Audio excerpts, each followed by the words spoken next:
Hello guys, for today's video ay ikukwento ko sa inyo ang buhay ni Yin. I am Yin, and always will be, no matter what! Si Yin ay nagmula sa isang maliit na nayon na matatagpuan sa Land of Dawn.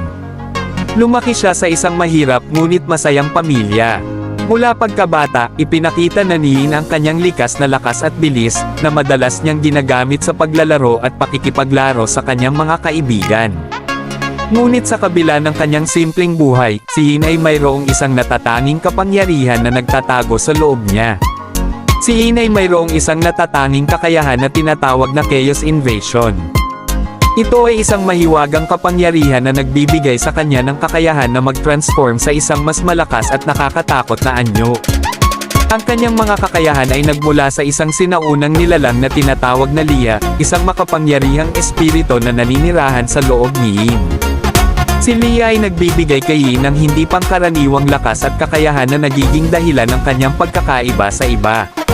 Nang matuklasan ni Yin ang kanyang kapangyarihan, nagpasya siyang umalis sa kanilang nayon upang maglakbay at mas maunawaan ang kanyang kakayahan. Sa kanyang paglalakbay, nakatagpo siya ng iba't ibang mga mandirigma at tagapagsanay na tumulong sa kanya upang mas lalo pang mapalakas ang kanyang mga kakayahan. Ang kanyang pagsasanay ay nagbigay sa kanya ng disiplina at kontrol sa kanyang kapangyarihan, na nagbibigay daan sa kanya na gamitin ito para sa kabutihan. Sa kanyang paglalakbay, nakatagpo si Yin ng iba't ibang kaaway na naglalayong gamitin ang kanyang kapangyarihan para sa kanilang sariling mga layunin. Ngunit sa kabila ng mga panganib at hamon, patuloy na lumaban si Yin at ipinakita ang kanyang tapang at determinasyon. Sa tulong ni Leah, nagawa niyang mapagtagumpayan ang mga laban at protektahan ang mga inosenteng tao mula sa mga masasamang nilalang.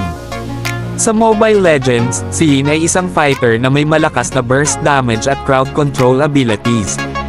Ang kanyang mga kakayahan ay nagpapahintulot sa kanya na magdulot ng malaking pinsala sa kanyang mga kalaban habang gumagamit ng kanyang bilis at agility upang umiwas sa mga atake.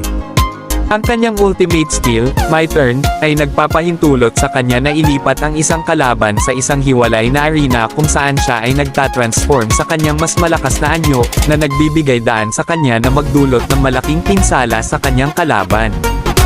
Ang kwento ni Yin ay isang salaysay ng pagtuklas sa sarili, tapang, at pakikipaglaban para sa kabutihan. Mula sa pagiging isang simpleng batang lalaki sa isang maliit na nayon, naging isang makapangyarihang mandirigma si Yin na may kakayahang mag-transform at gamitin ang kanyang kapangyarihan para protektahan ang mga tao mula sa kasamaan. Ang kanyang lakas at determinasyon ay nagbibigay inspirasyon sa mga manlalaro na gamitin ang kanilang mga kakayahan at ipaglaban ang kabutihan sa bawat laban. Sana ay nagustuhan nyo ang ating kwento for today's video, at kung gusto nyo pa ng mga ganitong content ay pwede mong i-click ang follow button at like and share mo na din itong video natin. Maraming salamat mga idolo.